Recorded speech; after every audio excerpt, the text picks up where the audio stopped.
প্রিয় দর্শক, ভিডিওটা ঝড়ের গতিতে শেয়ার দেন। এই যে একটা অন্ধ ছেলে, নাম হচ্ছে সুরাব। সে গর্ভে থেকেই সে অন্ধ। সে আসলে নিজে কিন্তু ভিক্ষা করে খায়, মানে অনেক কষ্ট করে তার জীবনযাপন সে চালায়া যায়। কিন্তু এই যে দেখেন, এই যে আমার পিছে যে ঘরটা দেখতে পাচ্ছেন, একটু ঘরটা দেখাই। এই দেখেন এই ঘরটা কিন্তু হচ্ছে মানে অন্যের। আচ্ছা, এই বর্তমানে যে ঘরে আসো, এই হ্যাঁ, ঘরটা কার? এই ঘরটা অন্যের জায়গাতে আমি আসি, মানে যে ছায়া নিয়ে ঘরটা করছি আর কি। আচ্ছা, তুমি অন্ধ কিভাবে হইছো? এটা জন্মগতভাবে অন্ধ। আচ্ছা, এখন তুমি যেহেতু ভিক্ষা করো, তোমার হ্যাঁ, সংসার চলে কিভাবে? এই যে ভিক্ষে করে চলে, আর যেটুকু আল্লাহ জোটা এটুকু খাই, না পারলে না খাই। আচ্ছা, তুমি এখন কি চাও? আমি চাচ্ছি যে আমি তো ভূমিহীন, আমার একটা বাড়ির ব্যবস্থা হলে ভালো হয়। আচ্ছা, প্রিয় দর্শক, তোমার সাথে কে কে থাকে? মানে আমার মা আছে, আমার স্ত্রী আছে। তোমার উপরেই সংসার চলে, মানে তুমি যেটা হ্যাঁ, ভিক্ষা করে নিয়ে আসো হ্যাঁ, সেটাই দিয়ে সংসার চলে? হ্যাঁ। মানে অন্য কোনো মানে ইনকামের কোনো ইয়া নেই? না, ইনকামের কোনো সোর্স আচ্ছা, নেই। এখন এই যে তুমি যে বাড়িতে আসো, এই বাড়ি থেকে তোমার মানে বের করে দেয়, তাহলে কি করবা? তাহলে যাওয়ার কোনো রাস্তা থাকবো না আমার, অন্য কোথাও দাঁড়ানোর মতো প্রদর্শন নেই, রাস্তা নেই আমার। প্রিয় দর্শক, দেখেন একজন অন্ধ, অথচ তার সাথে তার মা আছে, তার ওয়াইফ আছে। তারা কোনো কাজ করতে পারে না, তার মানে একার ভিক্ষা করার টাকাতে কিন্তু সংসারটা চলে। তো আহ, অনেক দয়ালুবান আছে যারা এই ভিডিওটা দেখতেছেন, দেশ বিদেশ থাকে।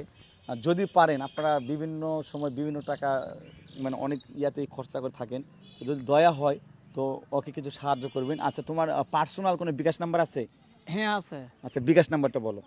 016450317। নাম্বার ঠিক আছে তো? হ্যাঁ, 016450317। তো গাইস, এটা হচ্ছে ওর পার্সোনাল বিকাশ নাম্বার। যদি দয়া হয় তাহলে ওকে 10, 5 টাকা, 20 টাকা দেশ বিদেশ থেকে যারা পারেন সাহায্য করবেন। এই সাহায্য কখনোই বিফলে যাবে না, কেন সে একজন অন্ধ মানুষ। একটু ভালো করে দেখাই, হয়তো অনেকে মনে করবেন যে সে অন্ধ না, সে কিন্তু জন্মগত অন্ধ। আর তার মানে ঘরের অবস্থাটা দেখাই, এই যে দেখেন ওনার যেটা টয়লেট এগুলোও নাই। দেখেন এই যে এখানে এগুলা, আর এটা কিন্তু সম্পূর্ণ সব হচ্ছে মানুষের জায়গা। ওনাকে কিন্তু যদি বলে এখনই যাইতে হবে, এখনই চলে যাইতে হবে, তাই না? হ্যাঁ, আর ঘরের ভিতরে একটু দেখাবো, কিন্তু অন্ধকার ভিতরে একটু দেখাই। চার্জার লাইট দেওয়া লাগবে না, থাক। এই যে ঘরের ভিতরে অন্ধকার। আর এইদিকে আসেন, একটু এইদিকে দেখাই। এই যে এখানে ওনার মা রান্না করতেছে। আর এইদিকে আসো, দেখেন এখানেও রান্না করে। শুধু শুধু এখান থেকে মানে দেখেন, এই যে বাসার সামনে কিন্তু কিন্তু স্থায়ী না দেখে কিন্তু ওইভাবে আসলে বাড়ি করে নাই, যেখানে সময় মানে চলে যেতে হবে। বাড়ি করা সম্ভব নয় আমার। হ্যাঁ, তো ঠিক আছে। সুরাব, একটু এদিকে আসো, এদিকে আসো। সুরাব, এখানে দাঁড়াও।